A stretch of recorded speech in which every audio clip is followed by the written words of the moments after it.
business. As you can see, I am recording. Cold opening today. What's that? Recording what? It's being humorous. Oh, I see. As you can see, I am recording. Cold open today. We're back with the land of Alexis Wildcard Davis and Baby Bud for Bigfoot. And action. Come on, BBF. Keep up. We've got to get through this dense forest to reach the ultimate goal area, Willow Creek / Bluff Creek. I'm very excited about our mission to mess with some squanches. Oh, you sound very curious and or nervous for this adventure. Are you okay, BBF? Well, we have to keep going, as people would tell you in Britain on a cup. Keep calm and baby Bigfoot. Can you hear those strange noises and shadows? Oh, well, it's just the sound of adventure.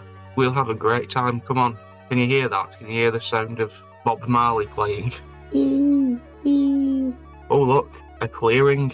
Can you see that, baby Bigfoot? There's a group of squanches and they're gathered around a campfire. Oh, look, it's that one. He seems charming. He's the most charming squancher of all. What a strange connection. You sound curious, and you look visibly concerned about our situation. You wait here a minute, I'm going to go and talk to that squancher. Hello. There. Hey, what you doing? Squanch. Have you squanched anything yet? Hi, la. How many? Squanch. 4? Squanch. I see. Well, let's keep chatting. Squanch. Exactly. Not now, baby Bigfoot, I'm busy. Squanch. Eat that banana. Squanch, la. Suddenly, Squanch, la. what's happening? Squanch, la. La. Squanch, la. La. No, we're not trespassing. Squanch, la. Squanch, la. Oi, la. Oi, la. La. La. Squanch, la.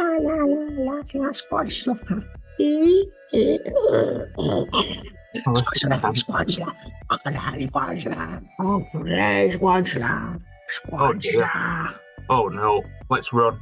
Oh no, it looks like we're surrounded. We have to face the consequences of our actions, baby Bigfoot. Maude, it's a Maude good cast. Unapologetic and bold with sass and flair. Spying on ice cream binges, a playful jest. Volunteering for vaccines, she was the best. Modeling Jehoshaphat, riding Mancestina's fame. Rest in peace with your legacy of flame. Mother to Rod and Todd and finding Ned Cuddly. A guinea pig lover with a heart so cuddly. Adoring French comics with a fashion fleur. He's the voice of the Midwest with a fiery glare. Returning from death with vengeance in sight, flaming eyes seeking those who caused her plight, and flustered by killers, her gaze is unyielding, a supporter of pocket bread and joy revealing. Pentecost embrace her spirits in fire. In her podcast, we've got tales to inspire. It's the Maude Flanders Internet Podcast, episode 99. Who would have thought it? 99. That's just one before double figures. It is our last single-figure episode. Our last zero-figure episode, but not our last zero-viewer episode. Certainly not. Definitely not our first. But anyway, who would have thought it? Where are we? I forgot about that. We're in hell. We're in hell, dude. But it seems that somehow this ring of hell is labelled 2 and 3. See? Have you also noticed what's going on? Well, I would say that we're caught in a storm that can only be described as violent. Yeah, I was wondering if anybody else had picked up on that. Can you hear it? I can barely hear myself talk over this noise. What? But I definitely can. The noise would definitely not be so loud that it renders this entire scene unintelligible. No, it will not. You're right. Strangely well balanced. Yeah, it's Quick, it's everyone. like a little pocket of audio in the middle of it, or like a soundless bar. That's good. Quick, everyone. We've done that one. We've already said that. It's quite warm here at least, which is nice, which you hear that a lot, but you don't think it's going to be true, do you? Well, I would say it's dark. Like being in Malaga. What is it? It's like being in Malaga. I thought you said it was like being in neuralgia. Exactly. Almost, but no. It's dark and hell is hot. How are you doing, Hardy Fox? Yeah. How about you, Ratman Weight Watcher? Mm. Egg Sacramento Lee, Riffy and Slim, Cat, Meow. Alan Windfluffer, Bird, Uh, Paragonomy, Cow, Moo. Mr. Thousands, Dead, Dead. Chad Elmer V Bong, insert bongo sounds, Yes. Paul the Cinnamon Skinner, Hello. Toilet Grow, Caw. Yes, Wet Panther, Meow. um, red-shirted Professor Tara from Broofy. I like your new red shirt, Professor Tara. Your shirt. Stamp. All right, lad. John's headless body. Eyes. Big head man. I have a huge head. Little Den. Galame. Chipbush. aka Vincent the U1. You. Simone Jaguar. Meow. And still no sign of where Snaggy. I'm not sure where he or she is, but I'm sure they're okay. Quick, everyone. Can't do the voices if he's not here. Quick, everyone. Grab onto the stuff to avoid the hurricane. There's some good words in this one. This is a good one because later we'll reveal that what people. I already know why people are in the second ring of hell, but that joke will make sense later. Everyone, grab onto the As stuff. will the rest. But we are Grab never. on. Vince and the U1 will never make sense. I take No. offense to that. You. I'm woke. Well, who else is in this hurricane? Well, who is it other than Maude, Cass, Drag Race, host, Broccoli Poncho? Oh, hello. We've never met you before, actually. Yes, hello, Brendan, Nathan. It is I, Groggly Poncho, here in hell itself. How's it been hooking? No, but I watch your show religiously. Me too. How are you doing? Not too bad, thanks, Nathan. I got a second job at the little down the road just to tide us over until little Groggly Jr. gets shipped off to Turtle Camp. I'm 114 quid on a scratch card. So you know, small Grogglies. And your wife Weld is also here to protect our souls from the tornado. Joe, that's right, watchdogs. Big fan of Secret Hidden Song, by the way. And family. All together now stop, etc. Tornado. Because it's full of total slags. Who was? And Miss Chandler V-Bong. What an interesting Miss Chandler V-Bong. Exactly. Rest in peace. Are you related to Chad Elmer? No. Okay. What a naughty lass. No doubt she's. No wonder she's in the second circle. What happens in the second circle? Here, Clara, can you read and tell us who the bad guy is in this circle? Who's in charge, Clara? Ooh, it's the nanny of the macaroons and Nanny Macaroon, who is a macaroon. She's in charge of both Ring 2 and 3. And it seems just because of short staff, she is not happy. Oh my goodness! But why are these sinners, these slags, etc. tapes? Why are they even here? Check them out. Thousands. Can you read this for us? Oh no, he's dead. Clara, do the moo honors. Why are you letting her do so much? Move. Who says that? Just one of the rest. Alan. It was me, Alan. Windfluffer. Do you want to do it? Go for it, Windfluffer. I'm not bothered. No. I don't think Windfluffer can read. Can birds read? Oh. This is no more. I said this last week. No infighting. You just do what you're told. Clara, you read it. Moo. The second circle punishes those who gave in to excess, lust, and sexual desires. They are constantly swept around in a violent storm, led by desire for fleshly pleasures. Good band name. These individuals include Cleopatra, Tristan, Helen of Troy, not McClure or Lovejoy, Brad Pitt, and/or Tiger Woods or Wood. Eggs. You ask Eggs. He doesn't like them. Egg Sacramento Lee. Are you even here? So many people. What happened to all the celebrities? Did they all die already? I think they just left him in the toilet with that frog, didn't we? Oh, right. Oh, yeah. Honest Frog or whatever his name is. I'm glad he's not caught up with us. I'm still here. Oh, shit. He's in my pocket the whole time. And it stinks. You piece of shit. I don't think it does. I don't lie. I've had me served by the spice, and everything's truthful for me. Anyway, shut up, Frog. You keep saying you can't lie and that you're a truth frog, but I think that in itself is a lie. Oh, the paradox. Exactly. Anyway, whatever, Truth Frog. You stay back in my pocket. Eggs, Sacramento Lee. Which Simpson is in your egg basket? I will have a root around now. This week it is Edna Krabappel, Queen Edna. Oh, very good. Oh, the egg's been swept up into the slut storm. Oh dear. Oh dear. I wasn't a part-time slag. I was a complete slag. Exactly. That's not casting any aspersions on Edna, of course. That's unconnected. No, but it's true. What is it? It is true. Oh, shots fired. Sponsors. In Pem and Skem, Miles Standish he roamed. True dreams he held, in places far from home. Beloved husband, father in his prime, with kinship deep through passing time. 5 beds, 7 baths, his dwelling so grand, yet fails cruel hand. With a heavy hand, a massive head injury marked his pain, and signs of Dorothy Bradford, his strain. In Pem, where dreams first took their flight, and Skem, where shadows blend with night, Miles Standish, the figure of law, his legacy echoes forevermore. Through trials endured, his spirit soared in Pem and Skem, his dreams explored. Beloved patriarchs, his memory divine, in hearts and minds, his light will shine. Nice. First sponsor, obviously, we have Mary Lude, winner and owner of MFIMDB number, forgot to check, the staple of the season.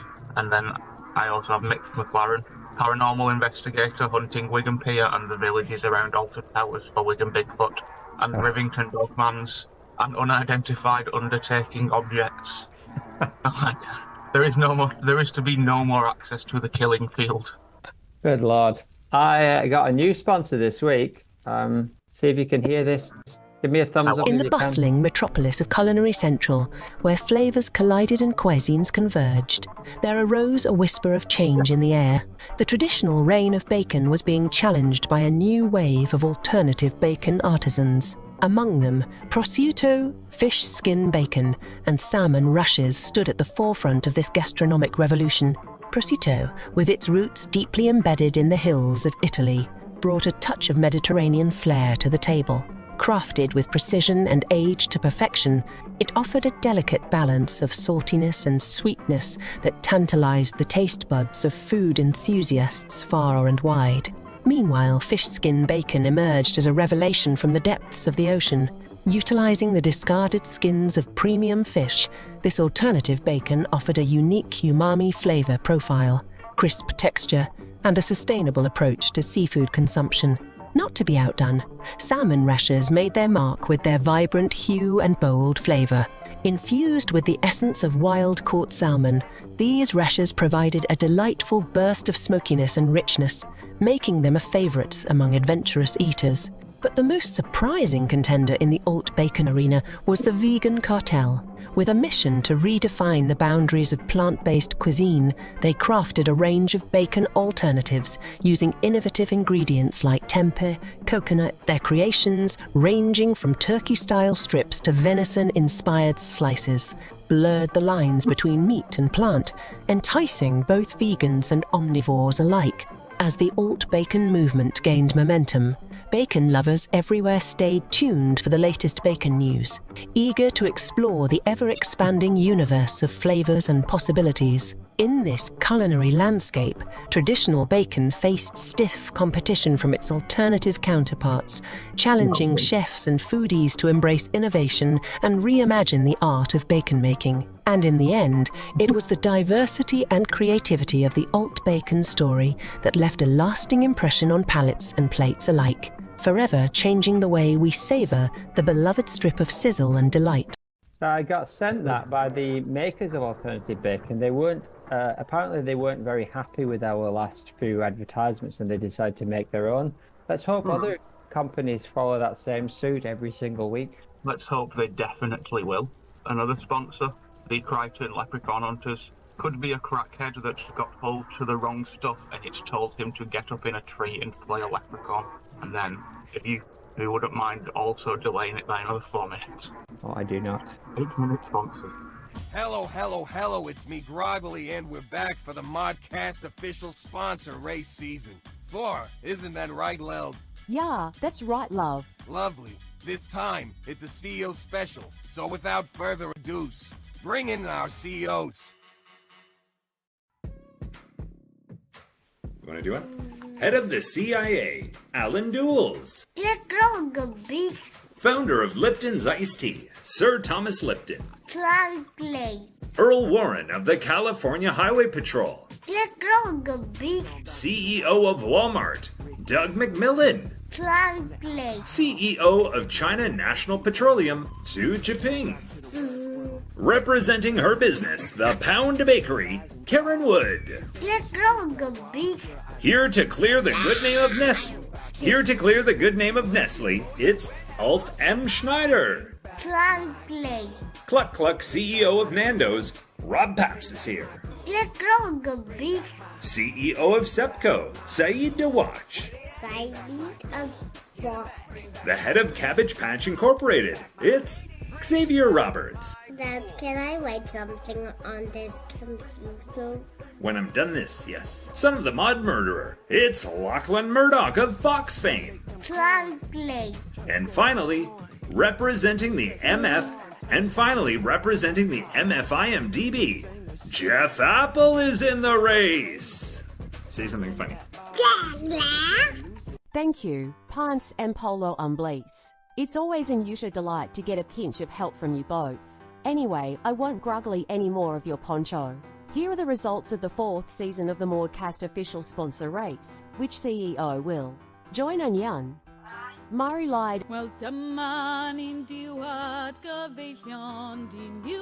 And Hugh Laurie House. Hi, my name is Greg House. I'm a doctor In the Hall of Fame. Let's effing find out. The grandma this season, finishing 12th, is Doug McMillan. 11th place goes to Lachlan Murdoch. in 10th, it's Xavier Roberts. snagging 9th is Alan Dools.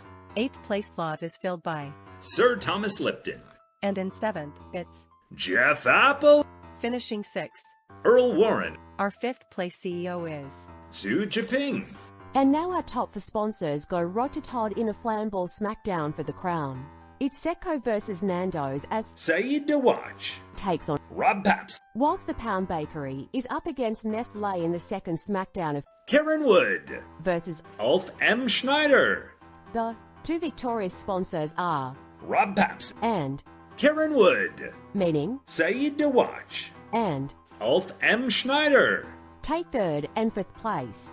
She's trying to say 4th. She can't say 4th. Bless her salted heart. Our top to go on to a final Flamball. Ladies, we've made our decision. Just to remind you, The winner of the Maude official sponsor race season 4 will receive a crown scepter, provided by Fierce Burns Jewels. A city in South Anastasia, Beverly Hills, make up for some reason. $200,000. and the deeds to MFIMDB number 112 in Yulongum, Mongolia. The winner of season 4 is. Cluck Cluck CEO of Nando's, Rob Paps. Congratulations, Pappy Boy. Welcome to the family. If you can't etc yourself, how the hell you gonna something else somebody else can I request a prayer from you all? Amen. Thanks. Now, let the music play, pants. Two. See, Groggily, I told you I could do it, you asshole. Then why did you change from an Australian accent, then back to an American one? Then back to Australian? You haggard so. Yeah, no response, that's what I thought. Oh, fuck off, Groggily. Go eat some flowers. That's my secret shade. And scene. And scene. Shit, we were supposed to do that in sync. From the top, everybody. Very nice indeed. CEO special, if you will. Welcome to the Hall of Fame, Rob Paps. Rob Paps, also represented as a chicken in a crown. Yes, cluck cluck. But look who's over there. There's a rock and roll band. There is. Thanks for that groggly and loud while you're here in the tornado. Oh yeah, thanks very much. No problem at all, watchdogs. It was our absolute poncho. Yes, it is safe to say you've groggolied our entire ponchos with this honor. Did you record that separately? No. But who are these people?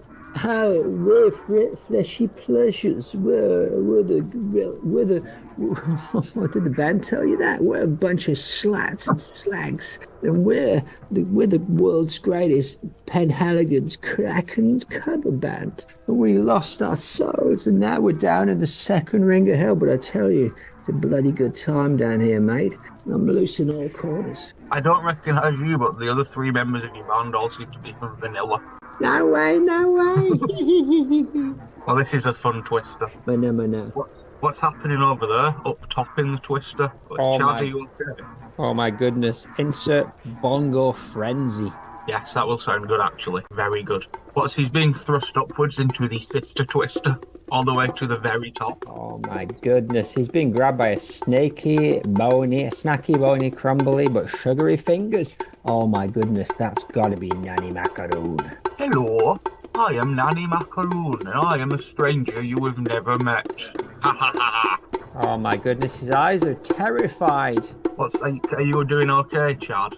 No, this is one of my several greatest fears. This is a strange place and I am lost. Oh, you're not lost looking from here. You're lost in a grander context, but you're not lost from us. But sorry, that's not relevant. It seems that you're crying down the telephone, Chad Elmer B. Bong, and you're scared. Oh my goodness. Let go, Nanny Macaroon has let go, and now he's falling through the tornado, no pun this time, and landing in a roller coaster chair. Yeah, I mean, is that one of ours from the Maude Museum? Is it like the Maude Adventure Ride or something? I don't think it doesn't look like one. It looks more like the one that they had in the Hell in Futurama. Oh, like Whack-A-Mole. Yes, exactly, like Whack-A-Mole. Oh, the roller coaster's taking him all around. He looks absolutely terrified. What are you saying, Chad? Let's have a sound effect of him screaming over some frantic bongos. Yes, there are other carnival rides on this roller coaster as well, including a merry-go-round, a Ferris wheel, and a Whack-A-Mole. But carnival rides inside a roller coaster? I've never even heard such terror. It looks like it's taken him to his childhood high school, and he's got very, very, very sick. Oh no, the coaster cart has sent him directly to the principal's office. Hugh, can we get a clip of Richard Belding from Saved by the Bell? Hello, everybody. I have got the funniest topic for my show today. What? Coach Sonsky says that some girl came in to try out for the wrestling team. Certainly. Screech. Screech died, didn't he? I forgot about that. Rest in peace, Screech. I'm over here. Oh, you know. Bye. See ya. The principal is Nanny Macaroon. Oh my goodness. Now she's morphed into a wolf and or a bear. Oh, let's have a list of those bongos. They're going absolutely wild. Yeah, he's having a terrible time. Having a terrible time. It seems like Nanny Macaroon has told him off, given him a good telling off as a bear, wolf, and or principal. And now the roller coaster has gone into a huge drop and set him right into his living room where he's being left alone with a babysitter.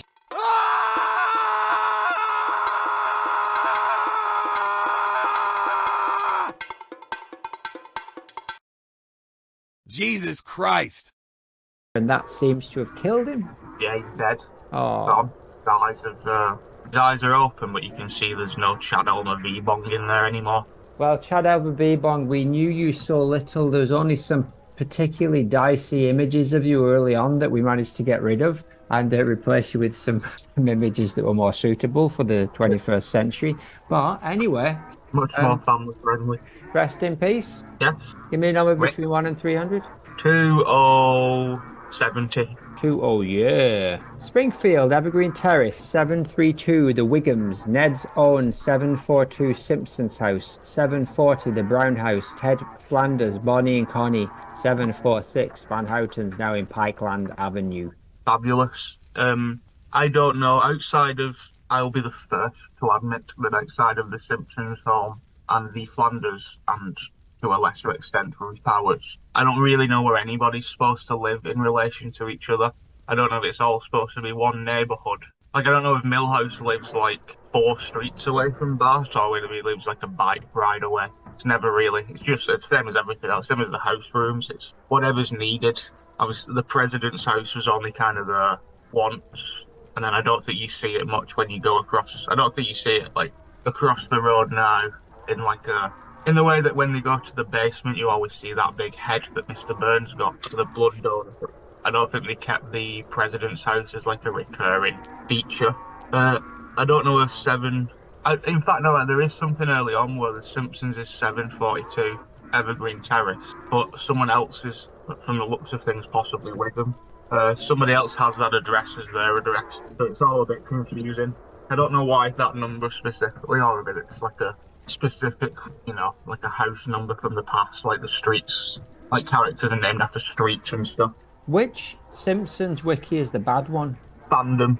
Okay, so this, according to Simpsons wiki fandom, Scott and Brenda Weingarten live at 74, Edna Krabappel at 82, Mo Sislak at 555, the Wiggums at 732, which I guess is either true or we got it for the same thing, because we've got that written down. 734 is the Hibberts, 740 is the Powers, Apparently 742 was once upon a time owned by Abe Simpson, or at least he lived there. No, this is all bollocks. I'm just And gonna derail this now. Jonathan Frink at 754. No, I could do that. Okay, like No, you couldn't. Chalmers lives at 531. That's not what Okay, they that was say. easy. So I don't think that's pertinent to us particularly. I don't think that's what happened. The house is We don't know. No, we don't know anything. The house is a two-story detached house with a connected garage. The house is pink, purple in color with red window frames, blue-orange canopy above the front door. Inside the house, most if not all rooms include religious imagery and photographs of the late Maude Flanders. Ka-ching, rest in peace. The house is well furnished with expensive-looking furniture, which Ned claims he buys cheaply because it was used to be evidence from a murder trial. God room, I ask. God room. Yeah, there's all kinds of secret rooms. I do like the Flanders house. I think it's sort of nicer, obviously on purpose, but it's nicer designed than the Simpsons house. It's more kind of charming. The Simpsons has all the cartoony colours, like the pink walls and that kind of jazz. Whereas the Flanders house just kind of does look like a very nice, calm and safe house to live in, which is why she should have never left the house. No, but who knows? Once death's after you, it doesn't matter, does it? Exactly, Final Destination. Exactly, that's what I'm talking about. Shall we get to some content? Yes, let's do it. Much 43 minutes into season 11, episode 1 is when we arrive at this, where we are now. I reckon we're about 30 minutes in here. Remember when we used to cap it at 20 and we even thought that was excessive? Yeah, no, I would say this will probably cut down to about, like 25, 30. But yeah, 43 minutes. Good Lord. So, that's a premiere. Do you want to give the good people some context for this content? So we're continuing the journey we started last week with Bart's coma dream about ghosts, specifically Maude, who is... I believe it's pronounced pacifically. Pacifically, library.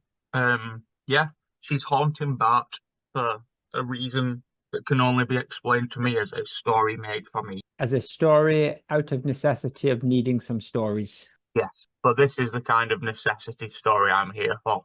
Oh, indeed. I don't need another. Oh, look, Homer's now got a job as a lollipop man. No, give me this. Give me this instead every week. Every week. Quick one. Season 29, episode 21, Flanders Ladder.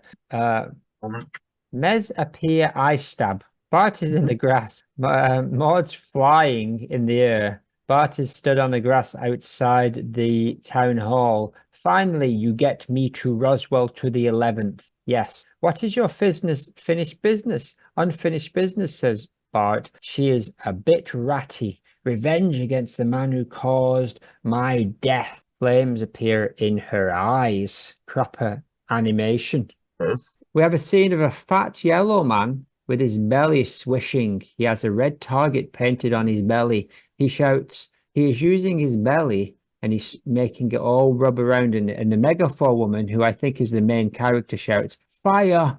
And Maude's cousin fires a t-shirt cannon. I think they whistle as they go through the air. The fat man says, ooh, a bobby pin. He bends down just as Maude gets back with a tray with only a single drink and 0 footlongs. She is hit hard by these t-shirts, new sound I ask, and falls with a sickening thud. Her green jumper man husband squints his eyes in pain.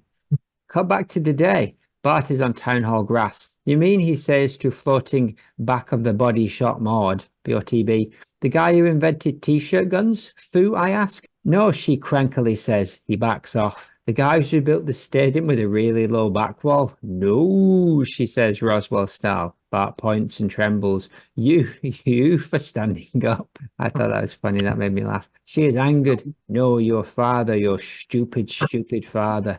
Bart is not fazed. You know, some people grow when they die. Not you. Shakes his head. Oh, Bart. Rude. What a biggie. What a big opening out of the gate for us. What a biggie. It's such a Maude heavy episode. I can't believe I was initially disappointed with it on its airing. Finally, you get to me, and from last week, you can't keep ignoring me. Probably our most meta Maude lines. That's her definitely acknowledging that she's an overlooked background character, in the same way that when Lovejoy did her eulogy, he basically said the same thing, like, you know, whether you noticed her or not, which we did. We didn't not. I think the context is he basically helped everybody but Maude, and it's never really explained. Two things in this clip that aren't really explained are why he's avoided helping her altogether, because he's not scared of her. His approach to her when she comes back here isn't the fear he had earlier. He's just like, oh, it's you. Like, you're still around. So it doesn't actually explain why he doesn't want to help her. And also, I don't understand why they're outside the town hall. That just seems like a completely, like, we need somewhere to set this, but, like, it's just very odd. It's also not happening even in Simpsons continuity, right? It's an alternative Simpsons timeline. Yeah, it's just happening within Bart's dream, so you could go for the...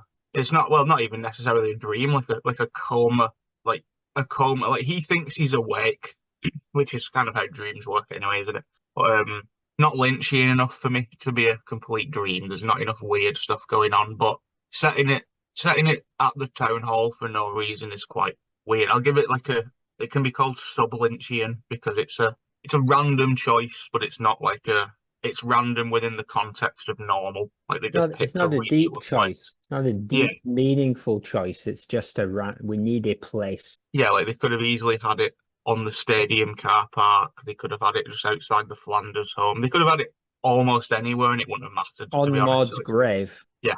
So to me, none of this is Lynchian enough. No, it's very straightforward. I just think I just don't understand the choice of setting it at town hall. There's one thing that I can't stand is when my Simpsons episodes aren't Lynchian enough. Exactly. You're going to be disappointed most weeks, but maybe not one week coming up. Actually, not too disappointed at least. I really like the fire eyes are nice. Revenge on Homer, it's on the nose, but it's fine by me. It's true to form for what a real ghost Maude would be doing in order to move on. But it also is true to form for this Bart Maude that he would think that's what Maude's, peace would come from, because he was there when we never addressed the fact that 3 children watched this woman die, and it's just sort of, it's never stuck with them, has it? Where were her children? They were also there. So 5 children watched it. Died. Yes, 5 children and a child of God. Great fire eyes. I like that. I've just said that. It's crazy to me that she died so long ago. They felt the need to include archive footage so that people would know what she was referring to. Was that the actual scene when she died? Yeah, it literally just re-shows. It says, after she says, the revenge for the man who caused my death, and then it just cuts and shows you her death. I thought they'd redrawn it in an antique style, like frame by frame. It's just the exact. But they did put new sounds on those T-shirts. Did they? I will check, but I don't think they did. I don't think they did either. I will add in more to later if that was the case. Click through almost. MMG Scream, but not credited. Still credited as Roswell. Really? Just because it's the footage, so they didn't change the scream. As I showed you last week, they could have done that. This is probably the most even though it's a coma dream, the most developed Maude outside of her being a Flanders that we've seen for ages, and that she's just a woman with a goal here. It's nothing to do with Ned or religion or like the tropes that we're used to. This is way more attached to her newest trope, which is being a Simpsons ghost. Yes, there's very little Maudiness. Very little Maudiness. VLM. Very little Maudiness. Exactly. I'd say it's far too un-Lynchian and contains very little Maudiness. But I also made the note that this it's a shame there's very little humour in these gym mats, which is a Doris callback in my notes. Yes, we do. Clip 2. Yeah, final thing about that. I really like the way that she says no. How does all of those lines actually very far going, very very on brand for Maude. I like that. This is a good. I wonder if Roswell just asked for a Maude episode. They're not going to give in to her demands at that point, are they? They already fired her once, but it'd be cheeky if she asked for it and then asked for $4,000 extra. Yes, for the wink. Stress fee. But it's nice that Maude just gets a couple of Roswell gets a couple of nice chances to Maude it up in later seasons. I think she's definitely Maude into 11 at this point, though, isn't she? Yeah, she's definitely like Flanderized Maude basically now. Yeah, that accent is full on Dakotan. Yeah, it's definitely like. What's the woman called? Frances McDormand. Is that her Maggie name? Roswell. The woman from Fargo. Yes, Maggie Roswell. What's her name? Frances McDormand. That's the That is accent she's doing, all right, isn't it? Yes, the movie is called Fargo. So, Good too. they're all Alleyway at presenting night. that scene. Good too. Alleyway at night. Jar is surrounded by bullies, Jimbo, Nelson, and co. They have Scream t-shirts and t-shirt cannons. There is Scream masks, Scream snakes, Scream masks, and t-shirt cannons. There is a sign saying free beer, which I imagine has tempted Jar into the alleyway. Maude Flanders says, hell. No. Maude Oh, yeah, Flanders sorry. says, Maude Flanders says hello. And I say, that's what Peter Griffin says as he's hitting the crap out of Homer. Is that a reference to that? Or is it, I thought it was from a Godfather or something, but that idea where people are shooting and then they say, somebody says hello, but I couldn't remember where it was from. No, Anyway. I think it is just a known trope that's probably from something. Not the thing it's from is probably less known than the trope, is what I Right, imagine. Star Wars. Yeah, like, say hello to my little friend, etc., but with a name. It's Jar- just hello, like it's a threatening.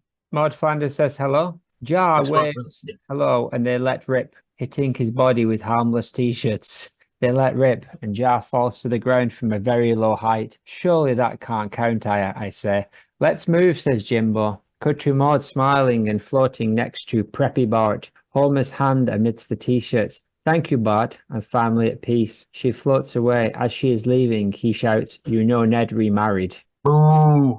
Hey, he what? She's tractor beamed back to heaven, ominous music. Any follow-up on that, I ask, knowing full well that there will be none. There is absolutely no follow-up on this because, again, dream world. So that's the only thing I'm giving this. But we're in a time that I'm now calling Nondna. Or that's the concept of what we're looking at, which is Ned, Edna, or Maude forgetting one of the other three is now Nondna. Because she, in a similar way to her tapped out message being, wait, who's Edna Crabapple? They've just decided to go down this route of like, oh, Maude died so long ago she never met Edna, even though Edna was also around at the time. It's weird. Yeah, I do kind of like that Homer, after all the years of getting away with not dying from stuff, Homer is killed by something that just wouldn't kill you. Oh, is that? Oh, so he's actually dead in that story? Yeah, like, and again, Bart just does it with no qualms. There's no story. Like, this is the next thing that happens, I think, after she says, I want you to help me get revenge. And he says, some people change after they die, not you. Then bang, it's Homer coming out of Moe's and going into the alley and being killed. So he does it again. No, and it kind of only works. I mean, they should have just done it as a Treehouse of Horror Presents or whatever they want to call it, instead of having to go down this whole, oh, it's happening because Bart's having a coma dream that Lisa's meddling with. If they'd have just done it as a, like they did, the one was just a full episode but called like Treehouse of Horror Presents. So they'd done a similar thing here, it would have just sort of felt more real. Is that one thing to say? Boo. But it might be. Yeah, I do. I kind of like this. I like that I'm finally at peace. I like that there's a Bart Maude team up. I can't be angry at any of this stuff. Oh no, I like it. I like the whole thing. It's just very silly and doesn't make sense within the context of The Simpsons, but it's still not quite lynching enough. I love these within kind of the context. Yeah, I do like the ghost Maude being sort of, well, all the ghosts in this episode are kind of just a little bit translucent. Like if someone stood behind them, you can see through, but when they kind of look solid enough. And but yeah, it's a great. There's a lot of blue. There's a lot of phenomenal Maudes in this episode, and just in the context of the Maudecast, it's a surreal episode for us. These are the kind of episodes that feel like they were designed because there was a Maudecast happening, and it would provide them with a talking point after like 28 seasons. Strange that they just chose to do this. But kudos, Scarley. They did exactly. Lisa, kudos. Clip 3. I really like the Scream masks in the alleyway. It's got to be a reference to something. Yeah, I don't get like that was a reference to. It was sort of it was a reference to Scream, but it wasn't. It was also a reference to just people wearing masks to hide their identity. It's kind of, they've done it a few times, right? So if they need someone in a mask, they tend to use popular Halloween costume masks as opposed to just generic masks. But I don't know if there's other than in Scream, which he just uses knives. It seems like it's a reference to the movie Scream. I don't know if you've come across this. It could be. Screaming, I think it's called. Oh yeah, the buzz that couldn't scream. Clip 3. Exactly. Neddy and Grey Marge, not ka-ching, ensure with the wedding photo on the wall where they are quite young in the wedding photo, like normal age. She drinks slimy tea and falls dead slowly. Ned is shocked. Cut to him putting picture on the wall. At first, it looks like he is just putting Marge, ka-ching, almost ka-ching, next to Edna and Maude. But then we zoom out and we get a full wall that says "In memory of my dead wives." And I noticed we got Sarah Wiggum. We got one of the Marge sisters, ka-ching. We got, looks like the bus driver guy. Looks like the Hibbert wife, the Millhouse mom. Not everybody's on there. I got a list. I'll tell you now. Go for it. I will. There's some that I don't know as well, which is shocking. But the ones I noticed were Margie's therapist, Martha Quimby, Luann, Brandine, Selma, which is my running theory that he will marry Selma. She's on there next to Brandine. Yeah. Agnes Skinner, Helen Lovejoy, Cookie Kwan, Martha Prince, Shauna Chalmers, who is a teenager, Miss Hoover, Doris, the Cat Lady, Miss Springfield, Miss Muntz, Strawberry, who is also Roswell, Manjula, Lindsay Nagle, Patty, Uta's mum, Senora Bumblebee, Sarah Wiggum, relation, Bernice, someone else, where's my list gone? Bernice Jerry, who is the mother of the twins, Jerry and Terry, Maya, Kumiko. Hold on, what's this? Another new images of Chad and V Bong have emerged. Oh dear. He looks worse than ever. And possibly, it might be wrong, but next to Doris and the cat lady, it might be Kashmir in a different outfit. Or it might be the mum of the kid who wanted Bone Storm. They're all in all a big list of... You said Helen Lovejoy, right? I did. Helen Hamjoy. Helen Lovejoy. There's a few. There are some on there that I don't know. And there's also, Barbie's not on there because she didn't exist at this point. So, funny, but most of our casters are on there. Nice, all of the female casters we've done are on there, aren't they? Luann, other than Barb, Luann, Doris, Kashmir, Edna, Ned. Yeah, this is the end of that same episode when Bart has woke up. He said he basically saw how everybody died, and I think it's a parody of 6 Feet Under, that show. I never watched it, but I believe it's about a funeral home, isn't it? So I think the last scene of that show tells you how all the main characters died. In the future. I watched the first season of that, first half season. I thought it wasn't too bad, but I kind of didn't go too much further with it. Yeah, it says Marge Simpson's Flanders dead at 84. Yeah, so it just sort of shows you what happens to everybody. So I don't love it. It sort of ruins our continuity because this is supposed to now be back in. This is what real Bart has seen upon waking up from his real coma. So these are just. He's supposed to have been in a coma for like 50 years. No, he wakes up from the Maude coma, having seen how everybody dies in the future. I think just so they could wrap up the episode with this parody. Okay. So they just sort of show a few characters. Smithers. They show like Skinner and Charlie. They're all like little comedy deaths. Smithers kills himself by jumping into the power plant turbine thing because Burns has got married, which is just really sad and dark and unnecessary. Unnecessarily dark. But of course, it's an alternative timeline. We know that all timelines shown in the future are alt timelines. That's this is just sort of Bart's. It could just be a furthering of a dream. It doesn't mean it's a specific. Oh God, no. Premonition. I tell you what, though, it's not lynching enough for me. No, it certainly ain't not. Clip 3. 5, 4. I did label it wrong. Yes, season 30 is modeless. I repeat, modeless, except for the one clip which we are now going to talk about, which is season 30, episode 3. Season 30. Unbelievable. Yeah. Double figures. My Way or the Highway to Heaven. God is on the sofa with middle-aged Jesus, I ask. Halo. He has a halo. They're on the cloud watching TV on the sofa.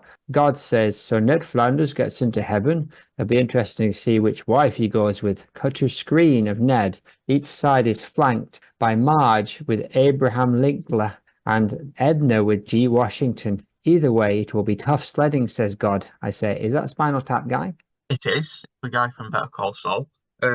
Yeah, no, this is a strange one. It was a Ned episode that was just about his faith, but didn't really touch upon the dead wives. This is only sort of the only reference to them. And again, not funny, but I think this might have just been in there because they thought it was weird that they hadn't made any reference to Maude or Edna. in this Ned episode about Faith. So they sort of did this, but it's still not really relevant to Ned. It's just sort of humorous, I guess. It is a bombshell though that Maude, as of now, until stated otherwise, Maude could possibly be married to Abraham Lincoln in heaven. Yes, So having little Abraham Goodham. The kids can call you Flinken. That's all I really have to. That's a very ducky Maude though. It is, and I like the very kind of like squinty eyes in that particular frame. But we're back to, again, last clip, 2 clips ago. Ned remarried, he what? And here she is, just, her and Edna are ghost friends. So it's weird that they just keep going back and forwards about whether or not they know each other. Because in this context, they do. Almost as if there's no continuity. Maybe in heaven they don't know each other because they're on either side of that screen. Who knows what that screen represents? True, it could just be a thing. I just made the assumption from this that Maude and Lincoln were married, and I've just kind of realised I don't know why. There's nothing stating that as such, but I think that's where we should go with this. Yeah, but at the very least, she started hanging around with Lincoln, and that in itself, from what I know, is a bad deal. It is a bad deal, but also for her in herself, it's a good deal as a character, as it means both her and Ned in this episode have both remarried throughout our Maudecast episode 99. Ned remarried 100 people, and Maude remarried a president.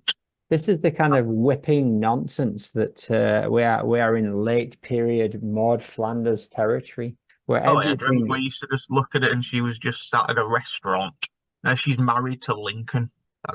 She's a ghost that caused the death of Homer Simpson, and then her husband married 100 people, and now she's married to Lincoln, and that's before we even get to the next nonsense. Yeah, you say it's not very Lynchian, but I'd say this is one of our more Lynchian Maude episodes.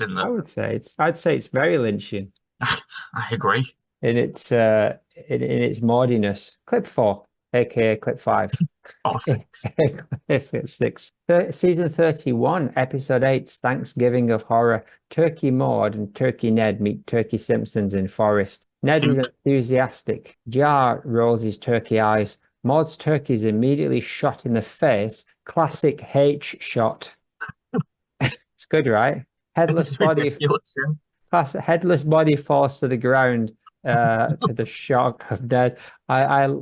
Classic inside of the headshot. Very funny the way the eyeballs just stay where they are and then just fly. Yeah, it's visceral and like brutal. Brilliant. It is the last, like, this episode is sort of, as much as it gave her the legacy episode, is sort of shit on her in a disrespectful way a little bit. Oh, of course, making her a turkey and then having her shot in the head instantly. What's the rest of the story? The episode is a Thanksgiving of horror. So it's just 3 Thanksgiving stories that are sort of horror, like not horror themed, but they have like stakes. They're not like pleasant stories. Okay. This one, it's a parody. Have you seen the movie Apocalypto? Oh no, that's the Mel Gibson Inca one of the Incas. Yeah, I don't know. I don't think I've actually seen it. I just know that it's a parody of that, but the sort of oppressed characters or whoever's being like having the bad stuff done to them is the turkeys being hunted by like pilgrims as opposed to whatever it is in Apocalypto. The Mayans. Yeah, so that's what's happening. Right. And I assume that Apocalypto is just quite brutal, so that's why they've gone for this like graphic parody. I like that Maude. They needed somebody that they wanted to get things rolling with, because everything's pleasant. This happens, and then they're just sort of like descended upon by hunters. So like Maude is the first one to go, which again is what happened. That's what she would have wanted. Yeah, that Bart looks exactly like Raven Bart as well, which I've only just noticed, which is great. Maude's got some little worms in her mouth, and it looks like she's bringing them as a gift for. I think Marge is having a Maggie egg. That would make sense. I was going to say, where's the Maggie baby? But she is sat on a nest. Yeah, so I think that's what is happening. They're coming over to like. So it's still it's cute and Flandersy even within this turkey world. They're just coming being nice neighbours and saying, congratulations, you've had a kid. And then she gets a head. Her head is literally like the screenshots from this are going to be great. But also this is the second episode in a row for us where a head has exploded. How very Lynchian. Exactly. The first time Bibles flew out, and lightning, and the second time her entire head exploded and she was a turkey. Yeah. I just remember seeing it and seeing Turkey Maud, because sometimes you kind of, and by you I mean I and probably only I, can tell from episode titles whether or not we might be in for a Maud. So that just sort of anything with the word Fland, etc. So like when Fland Canyon was announced as a title, I was like, well, here we go then, etc. Exactly.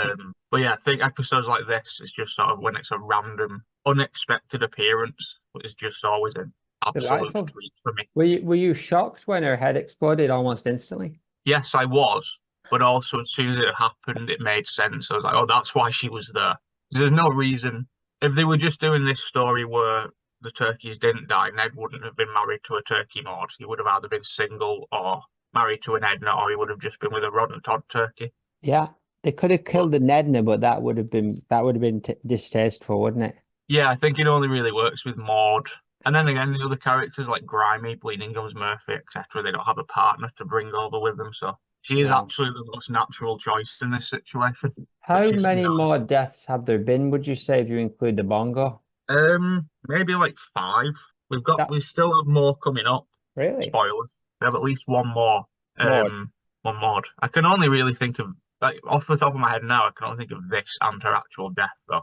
I've got a feeling there was at least one more. There's one in the bongo, isn't there? Where she gets pushed over the Noah's Ark one, yeah. And then she is a skeleton in the bongo. But yeah, spoiler. It's great. It's sad and brutal. Oh yeah, spoiler. I did a lot of moving around with the clips, so. Got a spoiler that clip 3, season 31, episode 9, Todd, Why Is Thou Forsaken Me, which I believe is one episode after this. It is, which again, that weird. 2 more. Probably unintentional as well. But yeah, two more in a row in season 31. Yeah, they don't always write them directly in order, I think. They move them around and stuff, so. Yeah, it probably was a coincidence, but we're talking season 31 is her 20-year anniversary death season, so quite nice that it's 2 in a row. I see. Clip 1. Is it future or is it past? Subliminal, is it future or is it Maude past? Season 2, episode 20, The War of the Simpsons. This is the ones on the bottom. Jar steams in with a lampshade on his head. He is drunk. Hey everybody, look. Ned has a flagon of beer and Maude is there with an empty glass. Her eyes bulge at the end. Just a little brief one that I missed on. Excuse me. Joking on my own range here. You're welcome. Bless. Yeah, I must have just missed it in the early days of getting content when I wasn't that thorough. I thought this happened a few times actually, where I got the Maude that I thought was the only Maude from that episode, and then it turns out she's in a later scene or an earlier scene. Not much to say. It just further develops that she'd been watching Homer being like a dick all night before she had her own encounter with him. So she probably at this point was just like, well, I might as well brace myself because he's getting around everybody here. He's irritating everybody, so I'm no more deception. Yes, but I think it's the closest we've ever seen to a suggestion that she might drink booze. Yeah, it's possible. I know we've always strayed away from it. What else could be in that glass? That's a cocktail glass. I can't remember. Is it a champagne kind of glass, or is it a little triangular little triangle glass? Like a martini glass? That is odd. And the only option is that she's made some kind of non-alcoholic virgin martini. Martini. I don't think they had those back in the 90s, surely. No, I forgot to mention this at the time for this episode as well, but Homer is as drunk as he is because of Ned. Because Ned makes this like cocktail that's insanely like powerful, but just tastes like sweet and not alcoholic. Right. And it just gets Homer drinks it all and gets absolutely plastered. So Ned in this episode is like very pro, let's get wasted. And then, so you thought Ned really didn't get any stick in this episode for like basically setting up it's still Homer's fault, but he set up that he was the one who offered Homer the initial really, really strong drink, knowing who Homer is. That's a bit of a change, isn't it? We never saw any suggestion. Now, of course, like Ned types are often connected to like real ale and homebrew and things like that. So it's early Ned. But Maude, we're guessing, is on board with this because she doesn't seem particularly unhappy with that. No, but I just find it weird. You'd think she would be like, Ned, what are you doing? Why have you done that? You know what this guy's like. Maybe it caused an argument later on in the night, and that's why they ended up at marriage counselling. Could well be. But anyway, yeah, she's just watching it unfold, isn't she? So But how are we going to get out of this ring 2/3 of hell? Come on. We only need one sacrifice to open the door. Nanny, are you on our side now, Nanny? You just murdered Chad Elmer V-Bong for no good reason whatsoever. Does that not count? It counts. Brilliant. Open. Jam the door open with a stick and let's go through into the third ring of hell. Gluttony. Oh, there's a lot of gluttonous subjects being subjected to a never-ending rain of cold, filthy slush. Sounds like Wigan. Sounds like Wigan, doesn't it? Don't it? Don't it, lad? Just go to get to foot buzz. The third circle of hell is relegated to gluttons who overindulge in food, drink, and other worldly pleasures. Who can you see? I can see Henry VIII, Nero, Shaco, Elagabus. Eggs, who have you got in your egg bag? This egg is diabetic. Is that a joke on diabetes? Yes, it's a very, very, very overweight cousin of Cletus. Oh, it's a real person in The Simpsons. Yes, her name is Diabetic. That's in poor taste, to be honest, Eggs. It is, but it's accurate. Anyway, not for taste. Why don't we slow down? It would be helpful, Eggs, if you had some sort of... slow down. Eggs. It would be helpful if you had some sort of accent or high or low pitched voice to help us to recognise you. But we can't. You don't know how I'm going to sound in the finished product. What about this piece of artwork? Like this. Oh, nice. This is a new one. What's it? From Instagram. It's from Tokyo's Madhouse on Newsground. Maude! ! What can you see?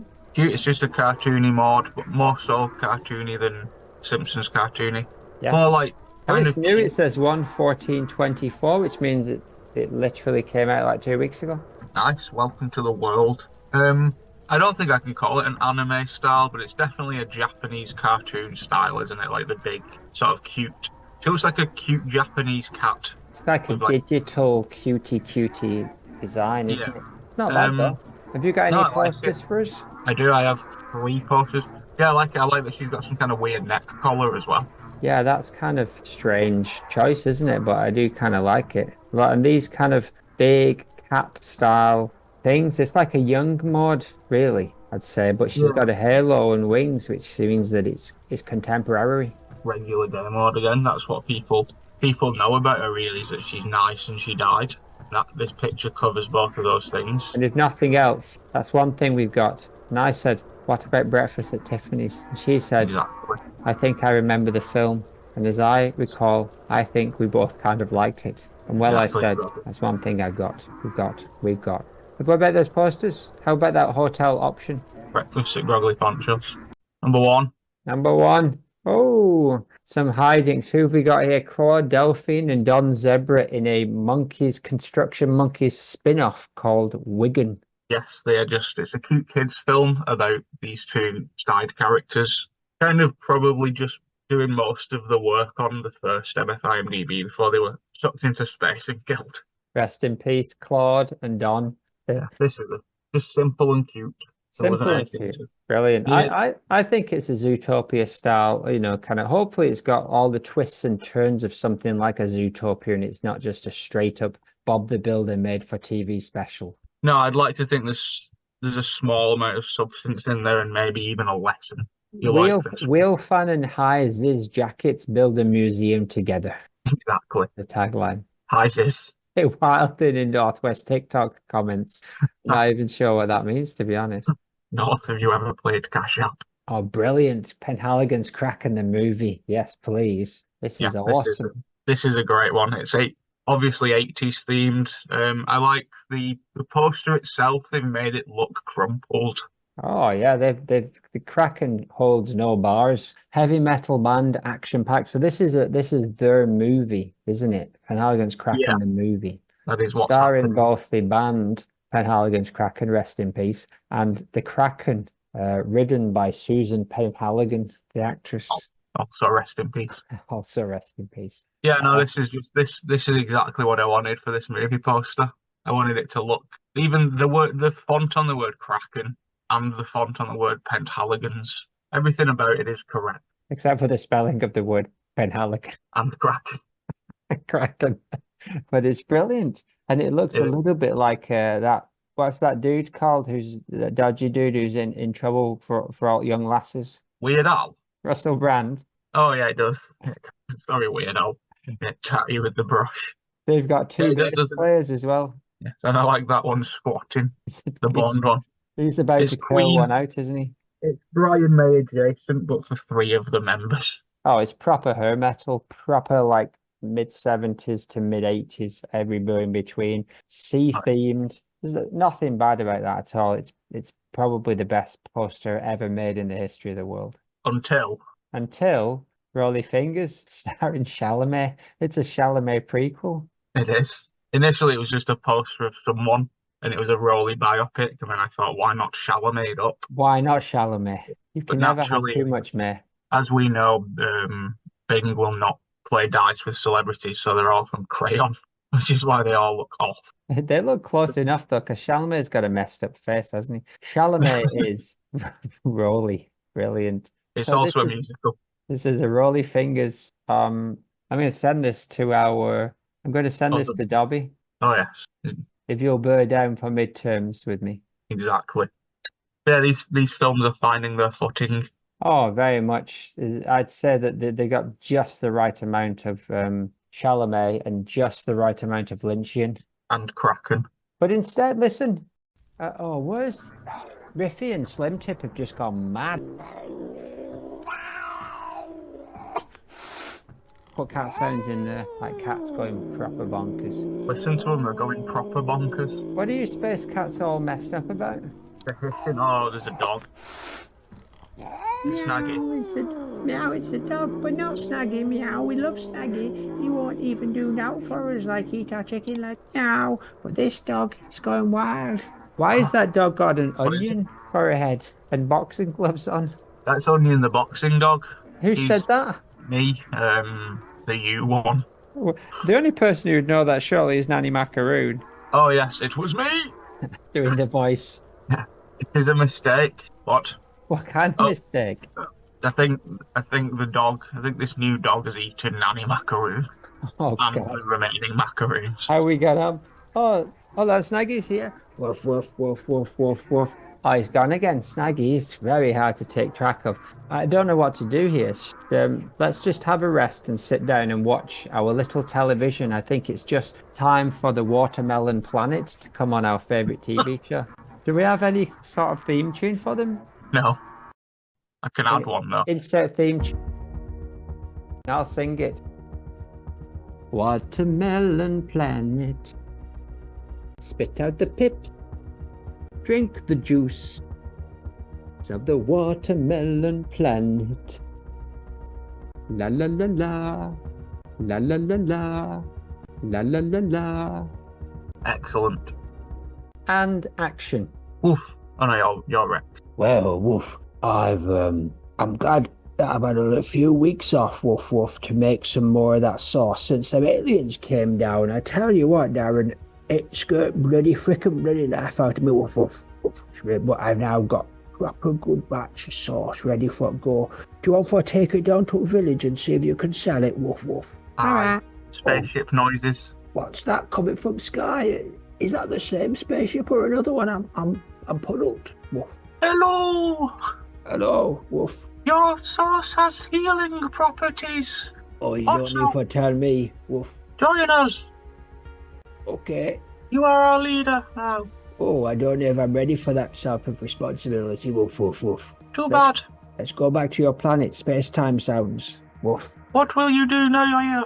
Well, I'm crowd cheering noises. I'm happy to be your leaders. Why don't you all have a little bit of this sauce and you'll all be all healed, woof. You'll all be all healed. Ooh. Hail Watermelon Liker.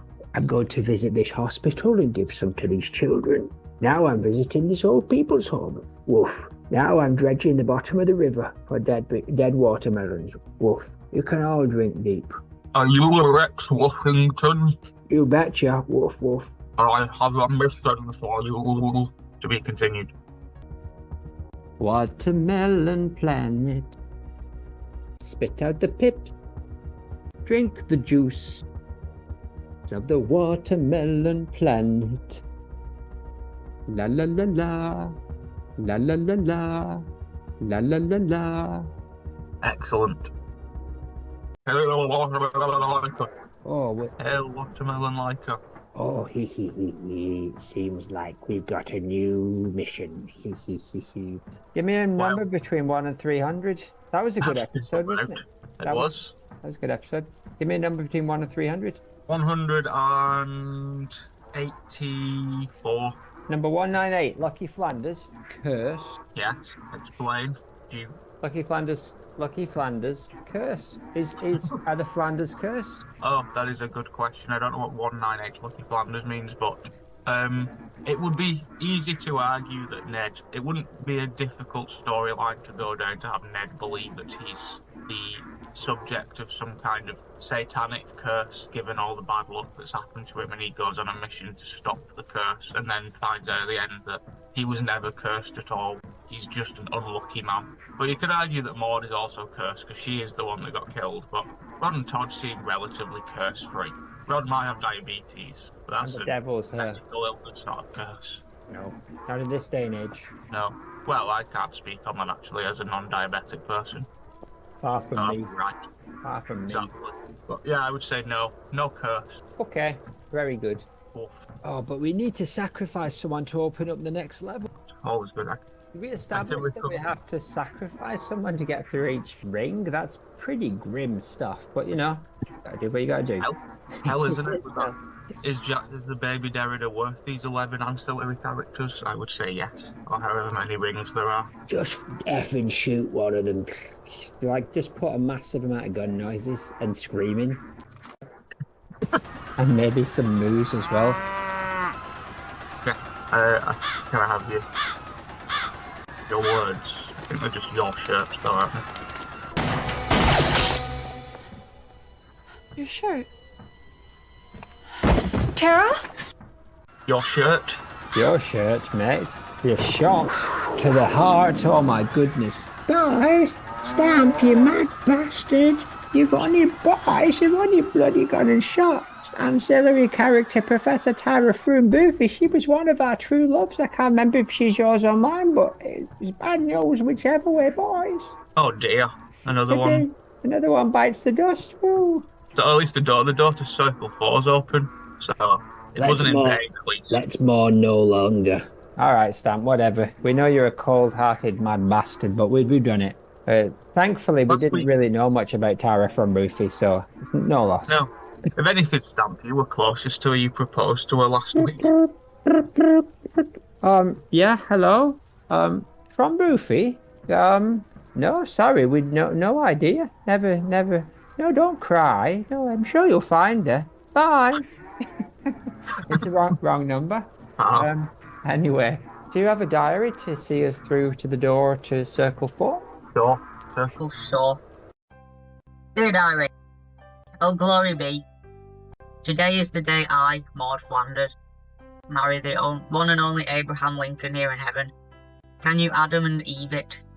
It feels like a whirlwind of joy, a tornado, excitement, and just a pinch of nerves fluttering around like little angels in my stomach, which is visceral. I woke up this morning with a feeling of pure bliss, surrounded by the softest clouds and the sweetest songs of cherubs. Which is basically how I wake up every morning here, so nothing to write home about really, diary. The sunbeams dance through the windows of my heavenly abode. I'm going to hazard a guess that it is a different sun to the Earth's sun. Though, because heaven is not a planet. And we would know about it if it was warm enough to get heat from the sun. Casting a warm glow on my wedding gown, made of the purest ethereal silk. Apparently, that's what they told me at Lee Market anyway. It's simply divine. Edna Washington, Homer's mum Mona, Grandpa's girlfriend Beatrice Simmons, and Anna Nicole Smith are my bridesmaids. And but oh, the nerves, they're like mischievous little cherubs playing tricks on me. What if I trip on my gown as I walk down the Isle of Clouds? What if I accidentally step on Abraham's toes during our celestial dance? What if someone pops him in the back of the head? Just as Abraham and I were practicing our heavenly dance, Whittingham's Murphy and all his bumbling glory accidentally stumbled into our rehearsal carrying a giant saxophone. He slipped, sending saxophone crumbs everywhere. We couldn't help but chuckle at this. Edna then attempted to summon a cloud-shaped bouquet of flowers, but conjured seagulls instead or something. The feathered frenzy that followed was straight out of a Simpsons episode. Mona did something. She read a poem. Something it's supposed to be funny, but it's not. B was there, and Anna Nicole Smith was just going to the toilet loads, and I think she might be getting a cold. As I sit here surrounded by my dearest friends and the love, except for, the ones that are alive. I'm looking forward to marrying him. Today is a day of laughter, love, and eternal joy, and I couldn't be happier to embark on this next chapter of my heavenly adventure with my beloved Abe by my side.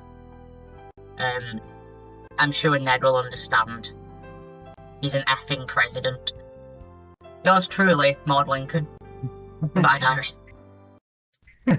Lots and lots of things happen in there. Heaven is not a planet. It's very true. Exactly. Heaven is not a planet. No, but enough about that. Shall we finish with a song? Let us pray. Turkey Maude. Mes appear, I stab. Finally you get to me, Roselle. She is a butt ratty.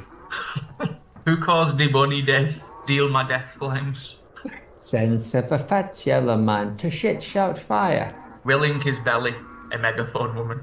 New Main sound. character, I sash you. Has Nan's zero squids. Bertie on town hall grass, you mean he say sick to floating bottom. Invented t-shirt guns foo Gus, who built the stack to yum really low. Gunny funny. No. Gruffin reference? Question mark. Bulk is G-Bo Nelson. Q. See you to Maud Smeeuling and for clothing next to top preppy mart. Neddy and Grey, needy Grey, my dead slowly. She is tractor beamed back to heaven, on moose music. Doris, CC woman, her cousins, Millhouse mum, Cletus wife. Mage Simpson, D. Flanders, dead at 84. McLachlan music. Abraham Kinky.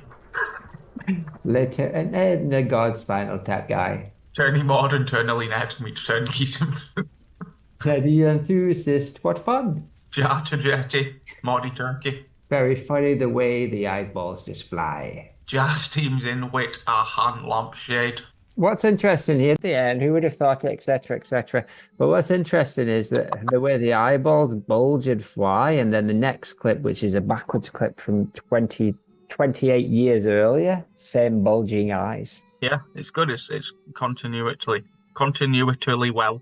Also, It wasn't Jesus. It was, I think, St. Peter, who God was sat with. Yeah, I kind of guessed it wasn't Jesus because it was a unique character design for Jesus. Yes. What's going on over there? What's that fracas? In that it looks nothing like Jesus. It looks like Toilet Crow, Wet Panther, and Hardy Fox are beating up 3 bully macaroons, which is good. They're eating them. Kiko, get you.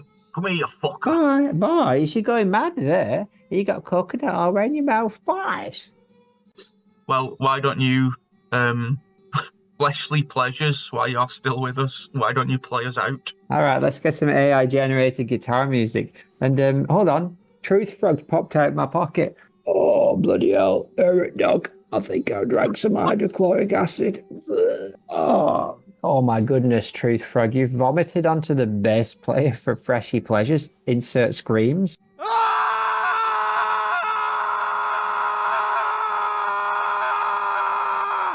Oh dear. His mask's melting. It's Tom, what's his name? From bass? Yeah.